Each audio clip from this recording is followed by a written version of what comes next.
Congress party ఎట్లాంటిదో మీరు చూస్తూ ఉన్నారు. కాంగ్రెస్ పార్టీ యొక్క వ్యవహారం ఎట్లనో మీరు చూస్తూ ఉన్నారు. వాళ్ళ నియోజకవర్గాల్లో రాళ్ళు తీసుకొని వీళ్ళు పక్క నియోజకవర్గాల్లో రాళ్ళ గురించి మాట్లాడుతూ ఉంటారు. అంటే గూట్లో రాయి తీసుకున్నాడు ఏట్లో రాయి తీసుకోవడానికి పోతున్నట్టుగా వీళ్ళ యొక్క వ్యవహారం కొనసాగుతూ ఉంటుంది. వీళ్ళు గత 2 సంవత్సరాలుగా ఏం పీకారో అనేది చూపెట్టుకోవడానికి వీళ్ళ దగ్గర ఒక నిదర్శనం ఏది లేదు. గడ్డి పోస కూడా పీక్కొని తీసుకురాలి నియోజకవర్గం కోసం. ఉన్న నియోజకవర్గాల్లో పన్నులను పందుకొక్కులకి తింటున్నారు తప్ప ప్రజల నుంచి భారీగా పన్నులు వసూలు చేసే కార్యక్రమాలు చేస్తున్నారు తప్ప ఒక్క రూపాయి కూడా ఆ యొక్క నియోజకవర్గ ప్రజలకు ఒక గ్యారెంటీలు కూడా అమలు చేసే కార్యక్రమం దిశ కాంగ్రెస్ పార్టీ పోతలేదన్నది మనం గత 2 సంవత్సరాల నుంచి మాట్లాడుతూనే ఉన్నాం, మీరు చూస్తూనే ఉన్నారు. అయితే మొన్న రంజాన్ ఈద్గాలో చాలా వరకు ఈద్గా నమాజ్ చదువుకోవడానికి ప్రతి ఒక్క ముస్లిం సోదరులు ఆ రోజు ఉదయం 7 గంటల నుంచి 10 గంటల లోపు నమాజ్ చేస్తూ ఉంటారు. సరే, అదే నమాజ్ టైంలో వాళ్ళు చాలా పవిత్రంగా శాంతియుతంగా ఒక నెల మొత్తం ఉపవాసాలు ఉండి తర్వాత ఆ నెల మొత్తం అయిపోయిన తర్వాత చంద్రుడు అవుపడగానే వాళ్ళ రోజాలని 30 రోజులు పాటించిన తర్వాత నెక్స్ట్ డే వాళ్ళు ఈద్ జరుపుకుంటారు. ఆ ఈద్ సందర్భంగా ఈద్గాలో నమాజ్ చదువుకోవడానికి వెళ్తారు. వెళ్ళినందుకు ఒక కాంగ్రెస్ ఎమ్మెల్యేని పిలుస్తారు. ఏ ఎమ్మెల్యేని? వరంగల్ పశ్చిమ నియోజకవర్గ ఎమ్మెల్యే నాయని రాజేందర్ రెడ్డి గారిని పిలుస్తారు. మరి పిలిచిన పాపానికి ఏం చేయాలి? వచ్చి అసలు ఆయన ఫేస్ ఎవరికి తెలియదు. అక్కడ మైనారిటీ ఎవరైతే పిలిచారో ఆ నాయని రాజేందర్ రెడ్డి అనే ఒక ఎమ్మెల్యే ఉన్నాడు అని వాళ్ళకు కూడా తెలియదు. తెలియకపోయినా కూడా సరే ఏదో అదృష్టంలో ఎమ్మెల్యే అయ్యిండు, ఆయన ముఖం చూసి వేయకుండా పార్టీని చూసి గెలిపించిన కూడా అతన్ని ఎమ్మెల్యేగా చేసిర్రు. మరి మనం అంతో కొంత ఇజ్జత్ ఇవ్వాలి, చరిష్మను చూడకుండా ఇజ్జతను ఇవ్వాల్సిన అవసరం ఉందని వాళ్ళు ఆ యొక్క ఈద్గా నమాజ్ దగ్గరికి పిలిచారన్నమాట రంజాన్ సందర్భంగా. అయితే ఈయన ఏం చేయాలి?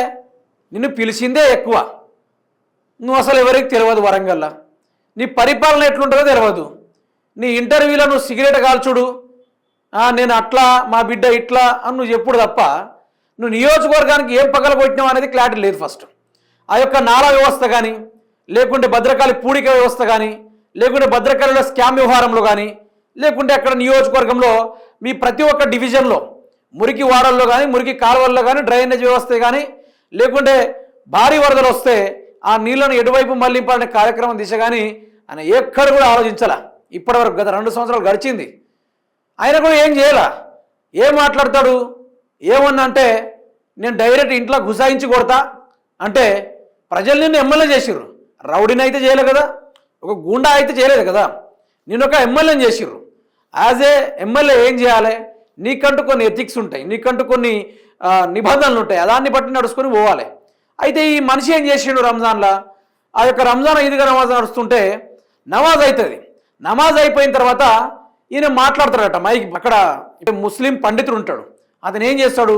నమాజ్ అయిపోగానే దువా చదవడము లేకుంటే ఆ యొక్క పర్వదినం గురించి మాట్లాడడము అట్లాంటి ఇమాం సాబ్ అక్కడ కూర్చొని చదువుతూ ఉంటాడు. కానీ అది కాదట, అక్కడ కూడా ఈయన రాజకీయాలు చేయడానికి పోయిందట. అయితే ఈయన అనుచరుడు చెప్పిండట అనుచరుడికి, ఎవరు? నాయని రాజేంద్ర రెడ్డి గారు. అతను ఆయన అనుచరుడికి చెప్తే తీసుకెళ్ళి మైక్ గుంజుకో, మైక్ గుంజుకొని తొందరగా నాకు మైక్ ఇస్తే మనం మాట్లాడి వెళ్ళిపోతామన్నాడట. ఈయనకేదో అంత పగలదీసి సాగదీసే పని ఉన్నట్టుగా ఈయన తొందరగా మాట్లాడుకుని వెళ్ళిపోతామని చెప్తాగానే అంటే ఆ యొక్క ఇస్లాంకి విరుద్ధంగా నమాజ్ అయిపోగానే వారు దువా చేస్తారు. అంతటి గొప్ప తెలంగాణ రాష్ట్ర సాధకుడైన మాజీ ముఖ్యమంత్రి వర్యులు ఆయనే ఎంత ఇస్లాం పరంగా కానీ ఏ మతంలో కానీ ఏ విధంగా పద్ధతిగా నడుచుకోవాలో ఆయన ఆ విధంగా నడుచుకుంటాడు. కానీ ఈయన అట్లా కాదు, నేను కూడా రాజకీయం చేయాలని మైకు గుంజుతూ ఉంటే ఆ మత పెద్దలందరూ కలిసి అట్లా ముట్టడం పాపం, అది గుణ అవుతుంది, అది గుణ అవుతుంది, మీరు మైక్ ముట్టుకోవద్దు, పెద్దలు మాట్లాడిన తర్వాత ముట్టుకోవాలంటే ఆ అనుచరుడు ఏం చేసిండు? ఓ మైనారిటీ లీడర్ని కొట్టిండు, చెంప చెల్లు అనిపించిండు. వాడు కొట్టే కొట్టుడికి అతనికి నోటి నుంచి రక్తం కూడా రావడం కూడా జరిగింది. గిట్లా శాంతియుత పర్వదినాన కూడా వీళ్ళు ఏ విధంగా మైనారిటీ వాళ్ళ మీద ఏ విధంగా వీళ్ళు దాడులు చేసిర్రో చూసిర్రా?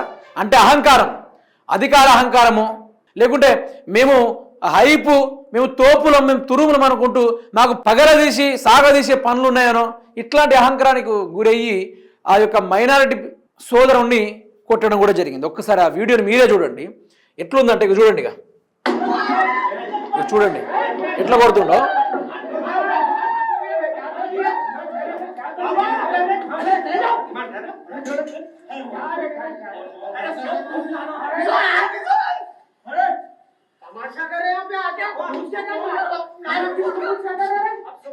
అగో చూడండి,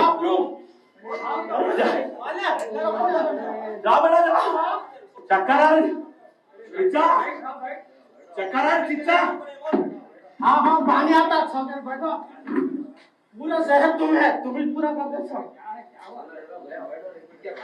ఏమంటారు? చెక్కగాడు వాడు, ఓ చిచ్చా చెక్క హే, ఓ చిచ్చా చెక్క హే అనుకుంటూ మళ్ళీ మాట్లాడడం కూడా జరిగింది అక్కడ.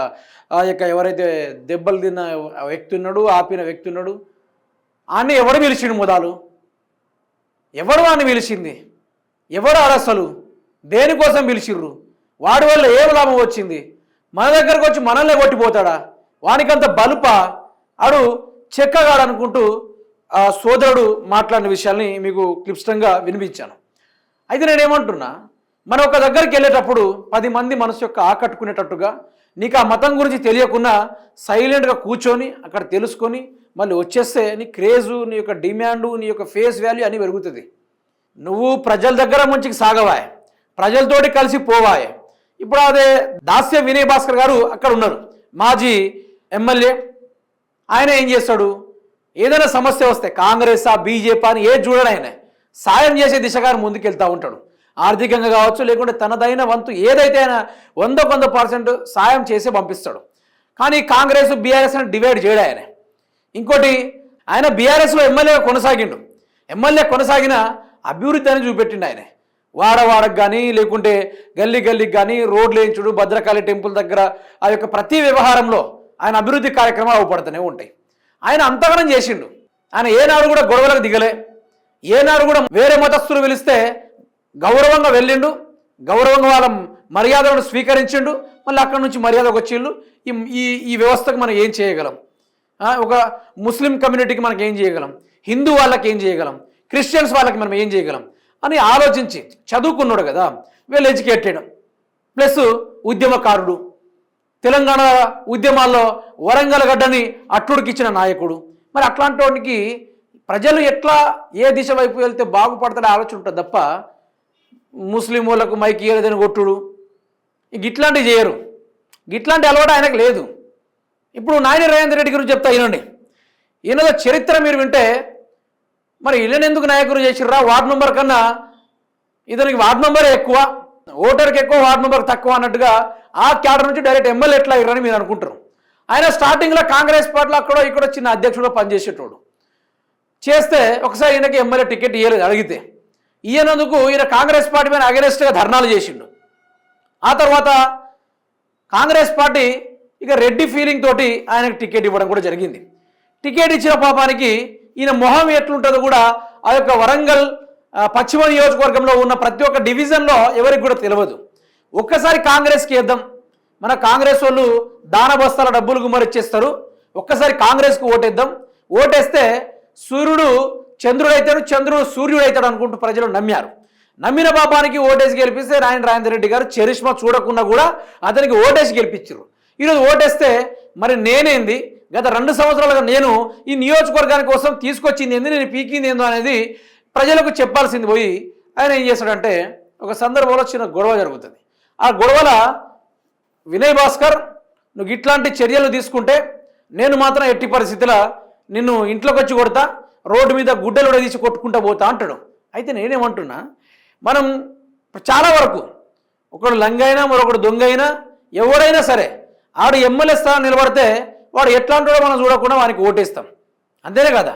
కానీ వాడు ఎమ్మెల్యే అవ్వాలి, ఎమ్మెల్యేగా నిలబడి ఆ మనిషి ఎవడైనా సరే వాడు ఎమ్మెల్యే అవ్వాలి, ముందు మనిషిగా మారాలి, ప్రజల గురించి ఆలోచించాలి, ప్రజాస్వామ్యం గురించి తెలిసి ఉండాలి, రూల్స్ ఏంది, రెగ్యులేషన్ ఏంది, నీ బాధ్యత ఏంది, నువ్వు చేయాల్సిన కార్యక్రమాలు అనేది తెలిసి ఉండాలి. అవన్నీ తెలియకుండా ఎమ్మెల్యే కాగానే రౌడీ అయిపోతున్నారు కొందరు. మేము ఇంట్లోకి వచ్చి కొడతాం, గుడ్డగుడి తీసి కొడతాం అనుకుంటూ బహిరంగ డైరెక్ట్ స్టేట్మెంట్స్, కొడతాం, సంపుతాం, నరుకుతాం అనుకుంటూ ఈ విధమైన బహిరంగ వార్నింగ్లు ఇచ్చే కార్యక్రమాలు చేస్తూ ఉన్నారు.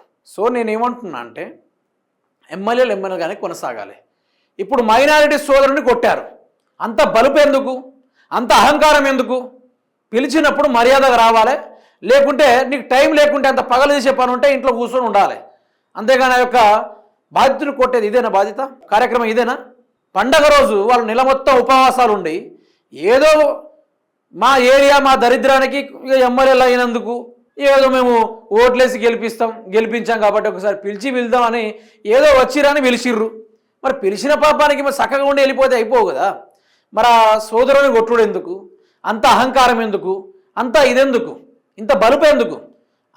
ఆయన ఎవరు అనుచరుడట, వానికంత అహంకారం ఏంది, కొట్టాల్సిన బలుపు ఏంది?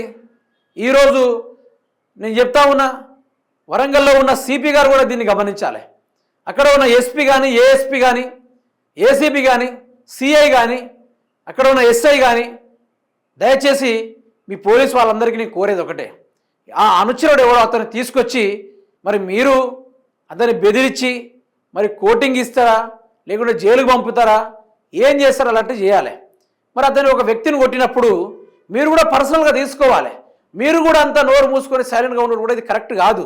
ఈరోజు వీడియోలు ఉన్నాయి, ఆధారాలు ఉన్నాయి, ఫుటేజ్ ఉన్నాయి. అతను కొట్టేది క్లారిటీగా అవపడతా ఉంది, అతను రక్తం బ్లీడింగ్ అవుతూ ఉంది.